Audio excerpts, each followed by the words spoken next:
Most people in their 30s feel fine on paper, but quietly feel vitality decreasing. Most people regard it as natural, but the truth is, that is not always the case. Ethan was starting to notice this decay, and after conducting blood tests and routine medical examinations, was considering on consulting a therapist. As if the universe had heard him, his attention was drawn to a flyer on the cold train station floor. Maybe you don't need therapy. Maybe a philosopher is enough. This is ridiculous, Ethan thought. But something within him compelled him to call and set an appointment anyway. It's not even a third of the price of a therapy session, might as well try, he told himself, even though he knew that wasn't the source of the compulsion. As Ethan arrived at the building, he was thinking of what to say, what to expect from the probably 60-year-old retired academic with too much time and too little human contact.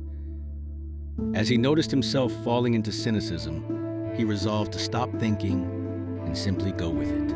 He was already there, might as well make the trip worthwhile. To his surprise, a young man was waiting for him in a clean and modern office. He was evidently active, as per the bandage on his right hand and wrist, maybe even an athlete by his build. "Hi, I'm Jacob. Thank you for giving philosophy and me a chance to improve your life.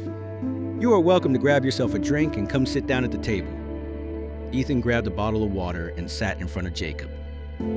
"So Ethan, what brings you here? You could start by giving me a brief description of your person if you'd like." "Well, I'm 34. Have a decent job. People say I'm doing fine. But every morning, I get moments when I can't feel anything besides a nagging voice asking, is this really it? Work, scroll, sleep, repeat. Work, scroll, sleep, repeat." As years pass, I don't feel like I'm becoming anything. I'm not depressed, just misplaced.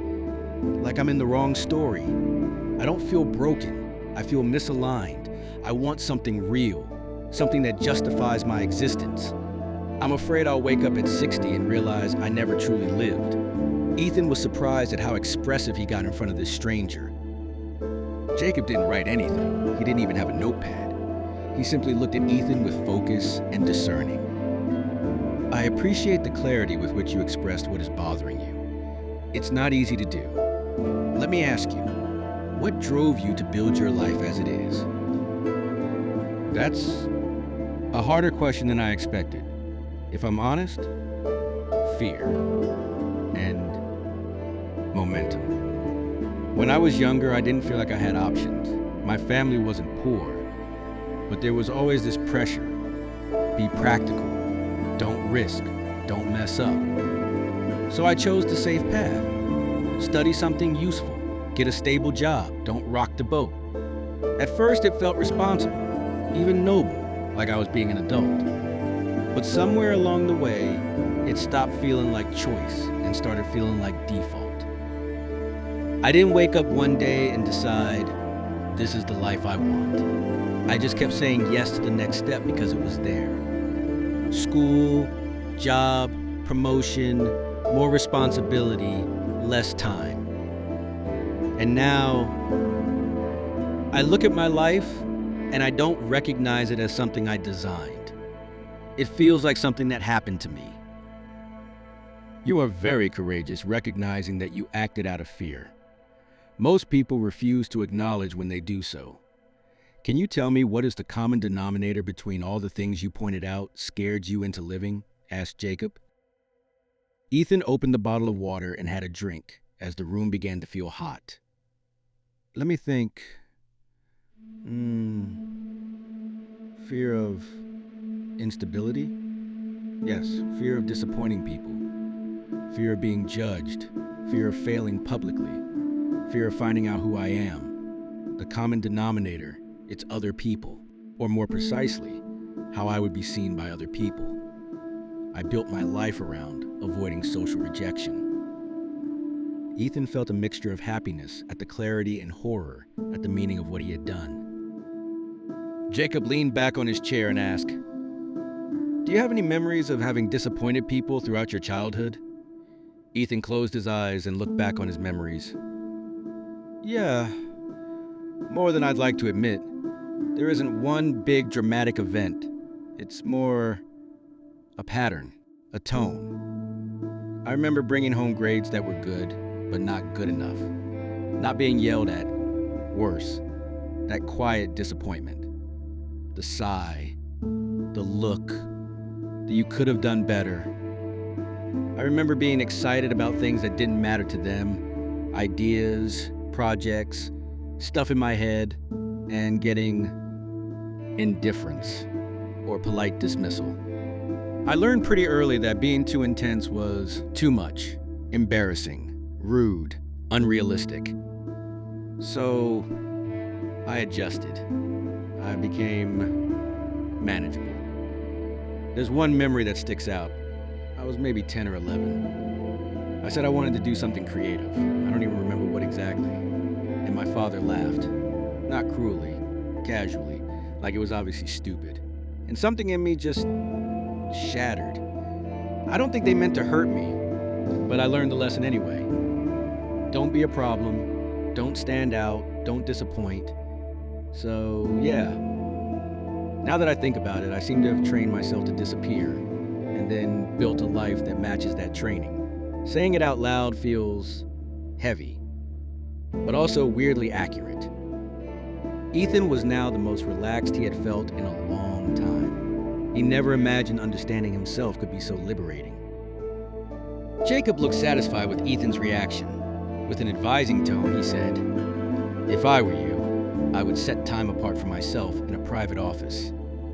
You would benefit from practicing claiming time and space for yourself. Interruptions should not be tolerated unless someone is actually dying. Set as much time daily and/or a few hours on the weekend, and practice saying no to people, especially with your me time. If you want, I would like to know in a month how you feel. And if anyone needs a doctor's note, I can give you one. But try to not use it so that you practice imposing boundaries." Ethan's eyes widened. Okay, first of all, that hit harder than you probably intended. Because when you said interruptions not tolerated unless someone is actually dying, my first reaction was almost panic. Like, I can't do that. People will be upset. I'll be selfish. I'll cause problems. Which pretty much proves your point. I don't think I've ever had time that was truly mine. Even when I'm alone, I'm still available, still on edge, still reachable, still mentally oriented toward other people's expectations. The idea of saying no, not as a reaction, but as a boundary, that feels almost illegal in my body. And the fact that you framed it as practice is important because, yeah, this is a skill I clearly never developed. I'll do it. Daily time, weekend time, no interruptions, and I'll practice saying no, even when my whole nervous system screams. And I will come back in a month and tell you exactly what happened. I have a feeling this is going to be disruptive, but I'm in. As Jacob heard the word disruptive and saw the wedding ring on Ethan's hand, he looked concerned and said in a grave tone, "Listen, Ethan, you may find out that some relationships you have only because of who you have been denying yourself to be. People who are used to have you available full time may not like it. Because you are married, I need you to understand that this is for improving your life, and that when your life improves, everyone's life around you will too. You have sacrificed a lot for your wife, and as you love her and I hope she loves you, she needs to understand that this is investing in your well-being for a better future."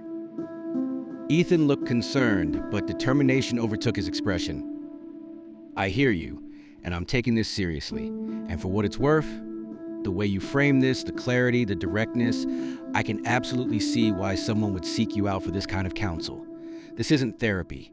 This is orientation, and I think I've been disoriented for a very long time. It's time to correct course. Thank you, Jacob. I'll be back in a month." Ethan stood up with more energy than he had when he arrived. Jacob stood up too and held his hand forward. The men shared a strong, determined handshake. "I hope next time is the last time you come here. But if you ever need perspective again, my door is always open." As Ethan left with plan of action to reclaim himself from a devouring society, Jacob smiled at the determination philosophy gave to Ethan, like it had given it to him all those years ago in his darkest hour.